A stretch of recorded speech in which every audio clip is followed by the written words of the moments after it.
नमस्कार सभी पेंशन धारकों का स्वागत करते हैं एक बार फिर से हमारे इस YouTube चैनल पर।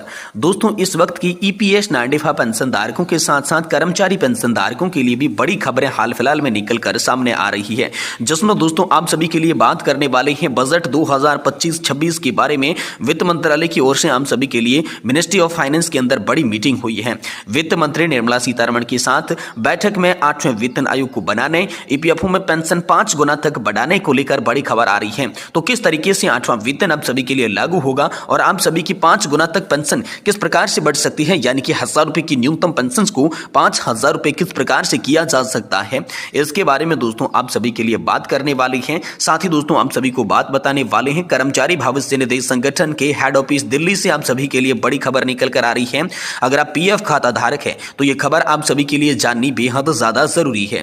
EPFO के नियमों में अहम बदलाव किए गए हैं। मुख्यतः दोस्तों 3 अहम बदलाव आप सभी के लिए हुए हैं, 3 नए नियम लागू किए गए हैं। तो कर्मचारी भविष्य निधि संगठन ने कौन कौन से 3 नए नियम लागू किए हैं, PF खाता धारकों के लिए ये खास क्यों है, किस तरीके से उन पर असर पड़ने वाला है, इसके बारे में भी आज की इस वीडियो के अंदर बात करेंगे। और साथ ही दोस्तों बात करने वाले हैं आप सभी EPS 95 पेंशन धारकों के लिए बिग ब्रेकिंग न्यूज है। हायर पेंशन पर कर्मचारी भविष्य निधि संगठन का नया फरमान जारी हो चुका है। हायर पेंशन के मुद्दे पर EPFO का नया फरमान आया है। FCI के पेंशन धारकों की अनदेखी दोस्तों जारी रह चुकी है, तो इसके बारे में भी बात करेंगे। और वहीं दोस्तों EPS 95 पेंशन भोगियों पर वित्त मंत्री से कोई भी सवाल नहीं, इसको लेकर ताजा और बड़ी रिपोर्ट आई है, तो इसकी भी चर्चा इस वीडियो के अंदर करेंगे। यानी कि दोस्तों अगर आप पेंशन धारक हैं और पेंशन से जुड़ी हर बड़ी खबर से वाकिफ रहना चाहते हैं तो आज की वीडियो आप लास्ट तक देखने के साथ साथ हमारे चैनल को भी सब्सक्राइब कर दें, ताकि सही सटीक और तथ्यों पर आधारित पेंशन से जुड़ी बड़ी खबरें आप सभी को सबसे पहले देखने को मिल सके। तो चलिए दोस्तों बिना किसी देरी के आज की इस वीडियो के अंदर संपूर्ण खबरों को विस्तार से जान लेते हैं। सबसे पहले दोस्तों हम बात करेंगे वित्त मंत्रालय के अंदर हुई बजट 2025-26 की बैठक को लेकर। वित्त मंत्री निर्मला सीतारमण के साथ बैठक हो चुकी है।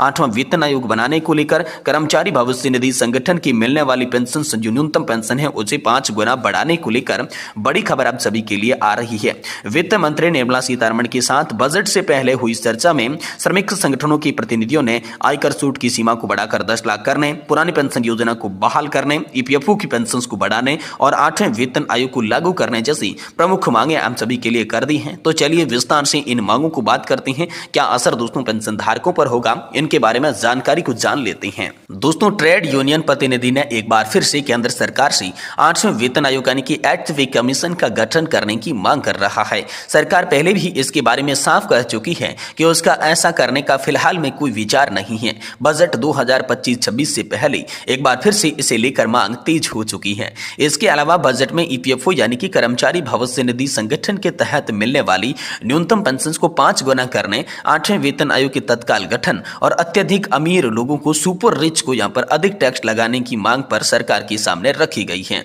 तो दोस्तों वित्त मंत्री के सामने रखी गई बेहद ही प्रमुख मांगे तो चलिए जानते हैं।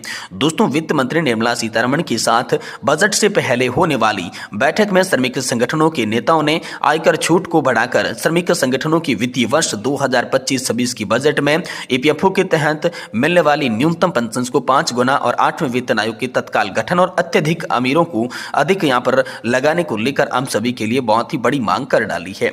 वित्त मंत्री निर्मला सीतारमण के साथ अपनी परंपरागत बजट पूर्ण बैठक में श्रमिक संगठनों के नेताओं ने आयकर छूट की समय सीमा को बढ़ाकर 10 लाख सालाना करने, अस्थायी कामगारों के लिए सामाजिक सुरक्षा योजना लाने और सरकारी कर्मचारियों के लिए पुरानी पेंशन योजना यानी कि ओल्ड पेंशन स्कीम OPS को बहाल करने की भी मांग रख दी है। ट्रेड यूनियन ने ऑर्डिनेंस सेंटर यानी कि TUCC के राष्ट्रीय महासचिव SB तिवारी ने बैठक के बाद कहा कि सरकार को सार्वजनिक पब्लिक सेक्टर इकाइयों के कॉर्पोरेटाइजेशन और प्राइवेटाइजेशन पर रोक लगानी चाहिए। उन्होंने कहा कि असंगठित क्षेत्र के श्रमिकों के लिए सामाजिक सुरक्षा निधि जुटाने के लिए बेहद अमीर लोगों पर अतिरिक्त 2% कर लगाना चाहिए। कृषि क्षेत्र में कार्यरत श्रमिकों को सामाजिक सुरक्षा दिए जाने चाहिए और उनकी न्यूनतम मजदूरी भी तय की जाने की मांग रखी गई है। वहीं भारतीय मजदूर संघ के सचिव उत्तरी क्षेत्र के पवन कुमार ने कहा कि कर्मचारी पेंशन योजना 1995 के तहत देय न्यूनतम पेंशन को 1000 रुपए प्रति माह से बढ़ाकर 5000 रुपए प्रति माह किया जाना चाहिए,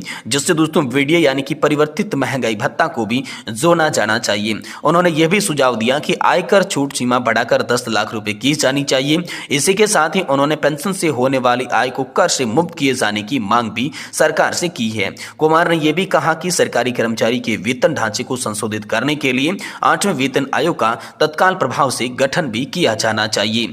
national front of Indian trade union यानी कि NFIETU के राष्ट्रीय अध्यक्ष दीपक जायसवाल ने असंगठित क्षेत्र के श्रमिकों को सामाजिक सुरक्षा लाभ प्रदान करने के लिए कर्मचारी भविष्य निधि यानी कि EPF और कर्मचारी राज्य बीमा निगम यानी कि ESIC के लिए अलग से बजट आवंटन करने की भी आम सभी के लिए बड़ी मांग कर डाली है। तो दोस्तों, आम सभी के लिए नए साल के बजट से पहले अहम बैठक ट्रेड यूनियनों श्रमिक संगठनों के साथ वित्त मंत्री निर्मला सीतारमण की हुई है, जिसके अंदर बेहद ही प्रमुख मांगे आप सभी के लिए उठाई गई। जिसमें तत्परता से उठाई गई मांगों की बात करें तो EPFO के तहत मिलने वाली न्यूनतम पेंशन को 5,000 रुपए तक बढ़ाना, साथ ही साथ आयकर की सीमा को बढ़ाकर 10 लाख साल करना और पुरानी पेंशन योजना की बहाली करना, और वहीं 8वें वेतन आयोग का तत्काल प्रभाव से गठन कर पेंशन धारकों और कर्मचारियों को राहत प्रदान करने जैसी प्रमुख मांगें शामिल थी। अब देखना यह होगा कि क्या बजट से अंदर आप सभी के लिए इन प्रमुख मांगों और प्रमुख मुद्दों को जोड़ा जाता है।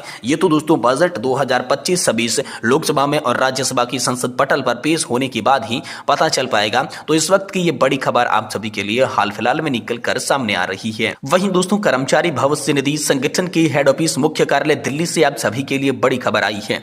PF खाता धारकों के लिए खास है ये नया साल 2025। कर्मचारी भविष्य निधि संगठन के नियमों में 3 अहम बदलाव किए गए हैं। इन 3 अहम बदलावों का क्या प्रभाव PF खाता धारकों पर होगा, क्या फायदा देखने को मिलेगा, चलिए इसके बारे में तमाम तरीके की अपडेट को पूरी विस्तार से आज की इस वीडियो के अंदर जान लेते हैं। जहां तो दोस्तों 2025 में कर्मचारी भविष्य निधि संगठन ने अपने नियमों में 3 प्रमुख बदलाव किए हैं जो लाखों अंशधारकों के लिए लाभदायक होने वाले हैं। ये बदलाव सरकारी और निजी क्षेत्र के कर्मचारियों के लिए नई रिटायरमेंट फंड नीतियों और उसे अधिक सुविधाजनक बनाएंगे। जिसमें पहले बदलाव की बात करें तो ई-वॉलेट के माध्यम से क्लेम राशि का सीधा भुगतान, इसको लेकर आप सभी के लिए बड़ा बदलाव किया गया है। अब EPFO और ESIC के अंशधारक अपनी क्लेम सेटलमेंट राशि सीधे ई-वॉलेट के माध्यम से प्राप्त कर सकेंगे। श्रम और रोजगार मंत्रालय की सचिव सुमिता दावरा के अनुसार इस योजना के लिए बैंकों के साथ बातचीत शुरू हो चुकी है। इस कदम से क्लेम प्रक्रिया तेजी होगी और अंशधारकों को अपनी राशि पाने में सुविधा होगी। यानी कि ई-वॉलेट के माध्यम से अब आप क्लेम की जो राशि है वो सीधा आप उठा सकते हैं, सीधा क्लेम कर सकते हैं, सीधा ही ले सकते हैं। ये बड़ी खबर आप सभी के लिए बड़ा बदलाव किया गया है। दूसरे बड़े बदलाव की बात करें तो पेंशन आवेदन अपलोड करने की समय सीमा भी आप सभी के लिए बढ़ा दी जा चुकी है। कर्मचारी भविष्य निधि संगठन ने नियोक्ताओं को लंबित पेंशन आवेदन अपलोड करने की समय सीमा को यहां पर बढ़ा दिया है। इसके अलावा अधूरी और अतिरिक्त जानकारी भी अपडेट करने के लिए निर्दिष्ट कर दिया है। यह विस्तार नियोक्ताओं को आवश्यक दस्तावेजों को समय पर सबमिट करने के में भी मदद करेगा। और वहीं तीसरी दोस्तों आप सभी के लिए जो बदलाव किए गए हैं EPFO के द्वारा है वो दोस्तों ATM के माध्यम से सीधे PF की निकासी को लेकर किया गया है। कर्मचारी भविष्य निधि संगठन की योजना है कि सदस्य जल्द ही ATM के माध्यम से सीधे अपने PF खाते से पैसे निकाल सकेंगे। वर्तमान में क्लेम सेटलमेंट में 7 से 10 दिन लगते हैं, लेकिन इस नई सुविधा में अंशधारक तत्काल प्रभाव से अपने फंड तक पहुंच सकेंगे। कर्मचारी भविष्य निधि संगठन अंशधारकों को ATM कार्ड जारी किया जाएगा जिससे नवीनतम मानवीय हस्तक्षेप के साथ यहां पर तेजी और सुरक्षित निकासी की जा सकेगी। यानी कि कर्मचारी भविष्य निधि संगठन ने मुख्य रूप से नए साल के अंदर 3 बदलाव किए हैं, जिसमें ATM के माध्यम से आप अपने पैसे को निकाल सकते हैं। पेंशन आवेदन अपलोड करने के लिए भी यहां पर समय सीमा बढ़ा दी जा चुकी है और ई-वॉलेट के माध्यम से क्लेम की राशि को सीधा आप अपने खाते में ट्रांसफर कर सकते हैं या निकाल सकते हैं। ये 3 बड़ी बदलाव दोस्तों आप सभी PF खाता धारकों के लिए कर दिए जा चुके हैं, जिसकी सूचना कर्मचारी भविष्य निधि संगठन के हेड ऑफिस दिल्ली के द्वारा आप सभी पेंशन धारकों के लिए हाल फिलहाल में जारी कर दी जा चुकी है।